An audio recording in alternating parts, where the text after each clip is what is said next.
創作の成長過程は共通してるんじゃないかなっていう話をしたいと思います。身も蓋もないんですけど、人が成長する過程っていうのはそんなにパターンがないんですよね。もう超シンプルなんですよ。適当に書いてみるみたいなね。で2が模写、ノウハウを学ぶですね。3がアレンジ、4がオリジナルというような話なんですが、まずね、僕がね、その学ぶって意味ではですね、とにかく下手くそなんだからさ、上手い人の言うことをそのまんま真似してやってましたよ。だって下手なんだもんね。でそもそも書き方が間違ってるんですよ。だからそっから疑うんですよ。書き方合ってるんだったら多分上手くなってるはずじゃん。だから自分より明らかに上手い人にまず見せて、あるいはその人の書き方をよく見て、それ真似するしかないじゃないですか。で自分で半信半疑でもその書き方をね、もうとにかく再現することだけに集中するんですよ。皆さんね、この過程が甘い、適当になんかアレンジのようなオリジナルのような状態にすぐ逃げる人が多い。僕が学ぶ側として一番効率よく最大効率で学ぶ方法ね、もうひたすらその人が言うことを一軸聞き逃さずにそれをただ再現するだけ。もうそれだけに集中するの。その時にとにかく言われたことを全部忠実にやる。ただし教える人ってのもいろいろある程度あって、言葉選びが微妙に違ったりするんですよ。ですがそれは全部共通してます。言葉の選び方が違うだけで言ってることは全部同じです。共通してるんです、ある程度パターンが。別に僕のじゃなくても誰かの話をですねインストールしたらですね、そうしたらですね、自分でツッコミが入れられるようになるんですよ。自分の作品とか自分のものに対してね。次多分こういう風にその人だったら言うだろうなみたいな、もう一人の自分を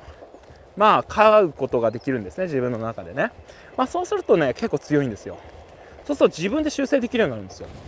ね。でそうなってくると徐々にですね、例えばただの模写ではなくて、アレンジっていうのかなっていうのがねできるようになってきたりするんですね。そういうのをどんどん繰り返していってオリジナルになるとね。多分多くの人はですね、なんかこんなもんか、全然うまく書けないや、どうせ私才能センスないんだってなんかみんな諦めてくるんですね。でもそこでもっとちゃんと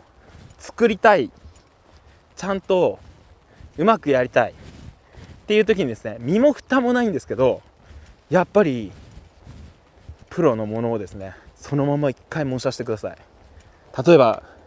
懐中時計ってあるじゃん。時計をバラすみたいな感じだよね。車の会社ってやってますよね。競合他社の車を買ってきてっていうか、当然持ってきてですね、部品を全部バラすんですよね。そういうことですよ。それで初めて創作者の意図が分かるわけですよね。でそういうことかって分かるわけです。でこれがですね、絵で言ったらシンプルに言って模写なんですが、この模写もですね、ただ線を追ってるだけの人では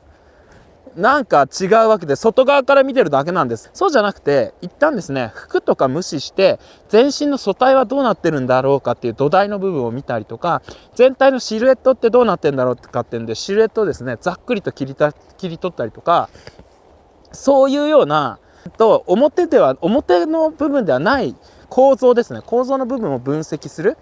っていうところまでやって初めて、その後のアレンジだったりオリジナルにつながるような自分の血となり肉となるとですね、形の吸収ができるんですよ。表層の部分だけ再現したらですね、ただの線追いになっちゃうんですよ。その線追いはね、これもね無駄ではないんです。何かって言ったら、一応線のまとめ方は勉強できるかなって。だから最後の清書ですね、清書は勉強になるけれど、模写しても全然自分でゼロから絵描けるようにならないんですってよく聞きますけれど、それはそういう模写の仕方をしてるからです。表の部分の線の形だけを追っかけてたらまずうまく撮れません。気の利いた練習はないんです。これが一番気が利いてます。創作者と同じことをしてみるわけですよね。でそれで初めて分かることがあるんですよ。そこがね結構みんないい加減というのかな、そこを結構みんな軽視してる人が多いよ。まずその人と同じことをしてみるんですよ。全くそうしないとわからないことがいっぱいあるんです。それが模写なんだよね。これから上手くなる人、上手くならない人の差はまさにそこです。上手い人のやってることをインストールできるかどうか。